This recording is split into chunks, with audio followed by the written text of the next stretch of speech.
पुष्करणा ब्राह्मण समाज की अगुवाई करने वाले परम श्रद्धेय रूप किशोर जी मंच पर बैठे, इस जिले में भाजपा के दिग्गज नेता हरलाल जी, तीसरी निजी कृषि उपज मंडी के उद्घाटन के मौके पर यहाँ उपस्थित मोतियों से महंगे किसान भाइयों, शक्ति सुरभा माताओं, बहनों और नौजवानों, मैं बधाई देना चाहूंगा श्याम जी आपको और मधुसूदन जी आपको, आपके तमाम अन्य साझेदारों को, जिन्होंने इस निर्जन क्षेत्र के अंदर, निजी क्षेत्र के अंदर सरकार से लाइसेंस लेकर यहाँ के काश्तकारों को अपनी उपज को बेचने के लिए दूर जाना नहीं पड़े, शहर जाना नहीं पड़े, यहाँ के विकास की दृष्टि से एक मील का पत्थर इस कृषि उपज मंडी के रूप में स्थापित किया, उसके लिए मैं बधाई देना चाहूंगा। मैं उम्मीद करता हूं कि आपकी ये कृषि उपज मंडी जहां किसानों को उनकी उपज का पूरा मूल्य मिले, बिचौलियों से त्रस्त किसान या मुक्ति महसूस करे, ये इस क्षेत्र में कृषि जीन्स के आदान प्रदान और व्यापार का केंद्र बने। उम्मीद करता हूं कि किशोर आप निश्चित तौर पर काम करेंगे। समय की रफ्तार को हम अभी एक सप्ताह पहले हिंदुस्तान की पहुंच चंद्रमा तक रही, चंद्रयान जैसा महाअभियान, और अंतरिक्ष के क्षेत्र में हम कहां के कहां पहुंच गए। आज जब मैं यहां आ रहा था, अमेरिका की एक प्रसिद्ध कंपनी जिसने एक सर्वे किया, प्लूम कंपनी के नाम से कंपनी है, और उस कंपनी ने सर्वे करके ये लिखा, आज राजस्थान पत्रिका के पहले पृष्ठ पर लिखी गई है कि इस दुनिया में हमारे प्रधानमंत्री नरेंद्र मोदी, जिनको 200 देशों में सर्वाधिक लोकप्रिय माना गया, और इस मुल्क के 76% लोग ये मानते हैं कि मोदी जी की अगुवाई में हिंदुस्तान ने एक करवट बदली है। गरीब के कल्याण की हो, गरीब के जीवन उत्थान की हो, आधारभूत संरचनाओं की मजबूती की बात हो, हिंदुस्तान की तकदीर और तस्वीर बदली है।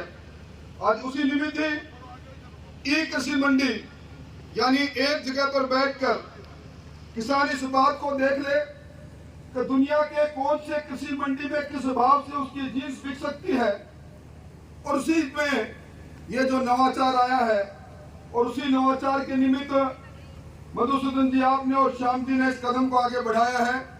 निश्चित तौर पर यह व्यवसायिक केंद्र तो बनेगा ही, पर यह केंद्र यहाँ के किसानों की बेबूदी का कारण भी। समय बदला है, समय की रफ्तार बदली है। आज ये इलाका सरसब्ज हो गया, और इस सरसब्ज इलाके के अंदर अगर मैं ये कहूं 2014 के बाद हिंदुस्तान के किसानों की आमदनी में जितना बदलाव आया है, स्वामीनाथन आयोग 2007 में बना, और उस समय की यूपीए सरकार उस पर विराज गई। 2007 में उन्होंने अपनी रिपोर्ट दे दी कि किसान को अगर इस मुल्क में जिंदा रखना है तो उसकी उपज का 1.5 गुना एमएसपी तय होनी चाहिए, पर उस समय सरकार ने कुछ किया नहीं। हमारा ये इलाका सबसे ज्यादा इस राजस्थान में बाजरी पैदा करता है। हिंदुस्तान में 67% बाजरी राजस्थान में पैदा होती है। राजस्थान में बाजरी का एक दाना सरकार ने खरीदा नहीं। हमारे पड़ोस में हरियाणा में पिछली बार 2350 रुपए प्रति क्विंटल में बाजरी बिकी, उत्तर प्रदेश में बिकी, पर राजस्थान में केंद्र सरकार ने 3-3 चिट्ठियां लिखकर कहा कि आप बाजरी की खरीद करो, बाजरी का प्रिक्योरमेंट करो, क्योंकि इसको देश के प्रधानमंत्री जी ने मोटे अनाज को सीढ़ियन के नाम से अलंकृत किया है। यूएनओ, यूनाइटेड नेशनल ऑर्गेनाइजेशन इस बार मिलेट्स ईयर मना रहा है। भाई आप बाजरा खरीदो, परंतु सरकार ने नहीं खरीदा। अभी श्याम जी सरसों की बात कह रहे थे। सरसों का जो एमएसपी मूल्य था 5450 और चने का 5335 रुपए था। सरकार से मांग की, मैं इस मंच से धन्यवाद देना चाहूंगा हमारे कृषि राज्य मंत्री कैलाश जी को। हमने उनको कहा ये 25 क्विंटल की राइडर को हटाओ, किसान को पूरा पैसा मिले, इसके लिए 25 की जगह पर 40 क्विंटल करो। सरकार ने की, पर इस सरकार ने एक दाना नहीं खरीदा। आज आपने इस काम को प्रारंभ किया, इसके लिए तो बधाई। पर आज जब मैं आपसे बात कर रहा हूं, मैं दोबारा आपके बीच में आऊंगा जब शायद महीना भर गुजर जाएगा और उसके बाद इस सरकार का, मौजूदा सरकार का वैधानिक कार्यकाल समाप्त हो जाएगा। नई सरकार मत की पेटी से पैदा करने का अधिकार आपको मिल जाएगा। मुझे याद आ रहा है, अभी मैं अशोक जी को कह रहा था 9 महीने हो गए उपचुनाव को, 9 महीने में प्रसव पीड़ा पूरी हो जाती है। उस समय हमने आश्वासनों के कारखाने को चलते देखा। हमने झूठ की बुनियाद पर आश्वासनों की उस रफ्तार को देखा जिसमें गांव में जाते थे लोग कह रहे थे हमें श्रद्धांजलि देनी है भंवरलाल जी को, और उसके साथ ही अमुख मंत्री ने कह दिया कि आपके गांव में बिजली की समस्या का स्थायी समाधान होगा। मैं भी बैठा बैठा लिख रहा था, सोच रहा था, क्या 17 जगह पर जीएसएस बनाने की घोषणा ऊर्जा मंत्री भंवर सिंह जी बाटी कर गए। इस जगह पर न जाने 90 से ज्यादा ट्यूबवेल बनाने की घोषणा अलग अलग मंत्री कर गए। और आज जब 9 महीने के कालखंड के बाद में दोबारा सरकार का वैधानिक कार्यकाल समाप्ति की ओर है, अब आकलन आप ही कर लो। ये झूठ के बल पर, ये झूठ और लूट के बल पर जिन लोगों ने इस सरदार शहर में राजनीति चलाई है, उनकी राजनीति कितनी और चलेगी ये तय आपको करना पड़ेगा। आज मन में दर्द होता है जब बिजली के लिए किसान बार बार कहता है राम रूस गया, अगस्त का महीना खाली चला गया, मेरी फसल बर्बाद हो रही है। और बिजली के नाम पर आज ही आप देख लें, सरकार कह रही है 5 से 7 घंटे की कटौती, और मैं कह रहा हूं 9 से 10 घंटे की कटौती। किसी का ट्यूबवेल चलता है तो मुझे बता दें। कितनी बड़ी बात कही थी मुख्यमंत्री जी ने विधानसभा में। मैंने उस समय भी सवाल किया था, मुख्यमंत्री जी आप मार्च 2023 से ऐलान कर रहे हैं कि राजस्थान में किसान को 2 ब्लॉक में दिन में बिजली दूंगा। वो समय चला गया, अब रात को किसान को खेती में बिजली के लिए, सिंचाई के लिए जाना नहीं पड़ेगा। रात को बिजली कहां चलेगी? दिन में तारे दिखाई दे रहे हैं, दिन में तारे। हालात आपसे छुपी हुई नहीं। और अभी हमारे यहाँ सर्वाधिक गाय कालकलवित हुई थी लंपी में।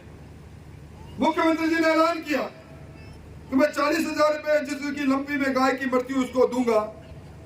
मुझे कहने की आवश्यकता नहीं है।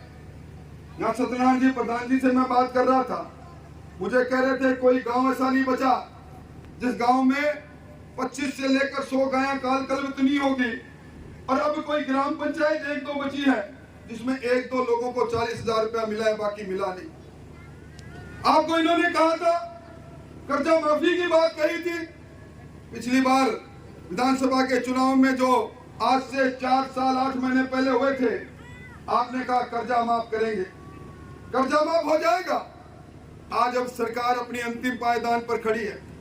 अभी विधानसभा का आखिरी सत्र चल रहा था, एक संकल्प लेकर आए, और ये लेकर आए कि जिन्होंने केसीसी से कर्जा ले लिया किसानों ने, जो किसान जिनकी संख्या 3 लाख, ये कर्जा अब केंद्र सरकार माफ करे।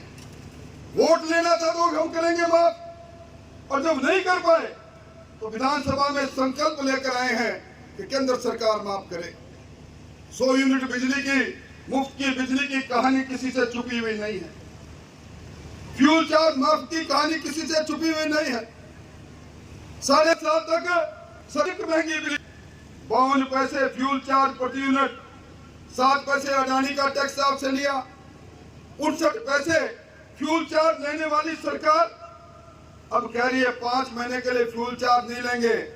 पर दुर्भाग्य देखो, बिजली गायब, अंधेरी नगरी चौपट राजा, नगरी अंधेरे में डूबी रही। और आपको जो बिजली का बिल आया वो कर्णदार जरूर आया। अब कहते हैं मुख्यमंत्री रक्षाबंधन पर 1 करोड़ दूंगा। कुछ बहनों के हाथ में टेलीफोन है तो उनको देखना, टेलीफोन खोलते ही मुख्यमंत्री जी की फोटो जरूर आ जाएगी। पर टेलीफोन करके दूसरों से बात करने की कोशिश करोगे ना तो कनेक्शन नहीं मिलेगा, क्योंकि आउटडेटेड टेलीफोन है। सैमसंग का वो टेलीफोन आज 4G की तरफ जमाना बढ़ रहा है। 2G का वो टेलीफोन जो यार्ड्स में पड़ा था, बिक नहीं रहा था, संस्थागत भ्रष्टाचार के नाम पर उस टेलीफोन का उपयोग कर रहे हैं। अभी आप बहनों को अन्नपूर्णा किट और दे रहे हैं, 1 करोड़ एनएफएसए परिवार को दे रहे हैं। मेरी विधानसभा में बांटी, हम लोगों ने सवाल किया और सवाल करके जब कहा कि इनकी गुणवत्ता बताओ, वापस ले लिया। ये गुणवत्ता ऐसी है,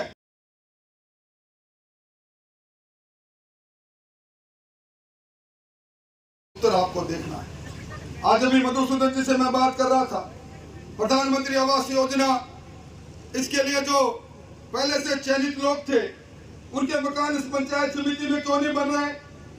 कह रहे थे पोर्टल पर गलत इंदराज कर दिया। राजस्थान की सरकार ने कहीं टेलीफोन नंबर गलत लिख दिए, कहीं उसमें लिख दिया इनके पास वाहन है। इस गलत इंदराज के कारण से राजस्थान में 9 लाख वो मकान जो प्रधानमंत्री जी बनाना चाहते हैं, वो 9 लाख मकानों से राजस्थान वंचित रह गया। क्या करें? जहाँ 1 और 1000 हर साफ पहुंचे, टूटी का पानी पहुंचे, ये अरमान हमारे प्रधानमंत्री जी का। और आज हम देख रहे हैं जल जीवन मिशन में जो चांदी कूटी जा रही है, जो नकली पाइप बिछाए जा रहे हैं, वो किसी से छुपे हुए नहीं है। मैं कहकर जा रहा हूं, समय बदल रहा है, समय की धारा बदल रही है, और समय की धारा जब बदलेगी तो निश्चित तौर पर इस भ्रष्टाचारियों के नाक से भ्रष्टाचार का सारा पैसा निकाल कर रखेगी। मैं इस अवसर पर आपसे एक निवेदन करने आया हूं। पिछली बार जब चुनाव हो रहा था, आप लोगों के मन में अरमान थे, एक सहानुभूति की लहर भी थी। अलग अलग शख्सियत के साथ अलग अलग काम करने का तौर तरीका भी होता है। समय का काल चक्र घूमता है, हम सब लोग काल कल्पित हो जाएंगे। पर उसके बाद मेरे बाद राजगद्दी मेरे बेटों को नसीब होनी चाहिए। चलो आपने नसीब करा दी, और अब 9 महीनों में क्या हुआ इसका आकलन आप कर लें। केसीसी से जिसने लोन ले रखा है उसकी जमीन आज नीलामी के कगार पर खड़ी है। यहाँ भ्रष्टाचार का तांडव हो रहा है। और जब कहते हैं कि नाव में सुराख हो जाता है तो समझदार आदमी किनारा करते हैं। आप समाचार पत्रों में पढ़ रहे होंगे, कोई दिन ऐसा नहीं जब कांग्रेस के तुर्रुमखा छोड़ छोड़ के कांग्रेस भाजपा का दामन पकड़ रहे हैं। पिछली बार अपने जिस तरह क्या करा, पिछली गोल मथोल, अब जरा विचार करो। और अब कहे डबल इंजन की सरकार बनेगी। भाइयों, मेरी कई बात में गांठ बांध लिया। राजस्थान के अंदर भारतीय जनता पार्टी को प्रचंड बहुमत आएगा, और मैं दावा के साथ कह रहा हूं कि जिला की इच्छा की विधानसभा अगर भारतीय जनता पार्टी नहीं जीत रहे तो आपके बीच में राजनीति की बात करना बंद कर दी। आज हालात के बनेड़ा है। आज मुख्यमंत्री जी का मैं बयान पढ़ रहा था, पहले मुख्यमंत्री होंगे जिन्होंने न्यायपालिका पर भी टिप्पणी कर डाली। न्यायपालिका में भी कह रहे हैं कि वकील लिख कर लाते हैं और जज दस्तखत करते हैं। मैं समझता हूं इस प्रकार की गैर जिम्मेवारी का काम वो करते हैं जिनका पाया हिलने लग जाता है। मैं धन्यवाद देना चाहूंगा, आज गुड़ा जी आए नहीं, लाल डायरी के जनक है गुड़ा जी। लाल डायरी और नाथी का बाड़ा, इन दो नामों से न जाने क्यों मुख्यमंत्री जी और मंत्रीगण चमकते हैं। लाल डायरी के अंदर जो काले अक्षरों से लिखा हुआ जो भ्रष्टाचार की कहानी है, अगर आज गुड़ा जी आते तो मन से स्वाभाविक तौर पर मैं कहता, गुड़ा जी अब ये पर्दाफाश होना चाहिए। डायरी आपके पास है, क्यों चुप बैठे हो? एक बार नकाब खींचो इन चोरों के मुख से तो सामने चेहरा आ जाएगा। इसलिए भाइयों, लंबी चौड़ी बात नहीं, मौका है आज जेबी कृषि उपज मंडी यार्ड के उद्घाटन का। अब मैं श्याम जी से पूछ रहा था जेबी का मतलब क्या है, उन्होंने एक साथ 5 बात कह दी। जय भवानी कृषि उपज मंडी, फिर बोले जय भैरू कृषि उपज मंडी, फिर क्या आगे और क्या, जय बालाजी कृषि उपज मंडी और जय बरबी कृषि उपज मंडी। तो भाई अब जहाँ एक साथ इतने देवी देवता जिस कृषि उपज मंडी के नाम के साथ जुड़ जाएं, उसकी कामयाबी को कोई रोक नहीं सकता। करें और एक बार जोरदार तालियों के साथ राजेंद्र जी का स्वागत एवं सत्कार।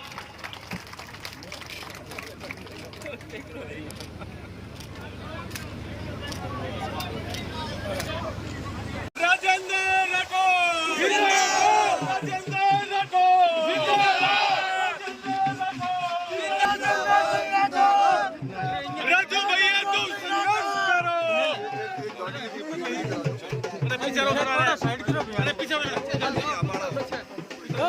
सभी मंडी कृषि मंडी के उद्घाटन समारोह के मुखिया हमारे संघ के कैडर परम आदरणीय सिंह जी राठौर साहब, आज के कार्यक्रम के अध्यक्ष श्री रूप कुंवर जी व्यास, हरलाल जी सारण, अशोक जी भिंसा, राकेश जी जांगीर, महावीर जी पूनिया, दिलीप जी पूनिया, शिवचंद जी साहू, सत्यनारायण जी सारण, मेरे भाई साहब राजेंद्र जी राजभाई, एन साहब, भैरू सिंह जी राजभाई, प्रकाश जी बागर, हमारे विकास अधिकारी जगदीश जी व्यास, पानीपुरा के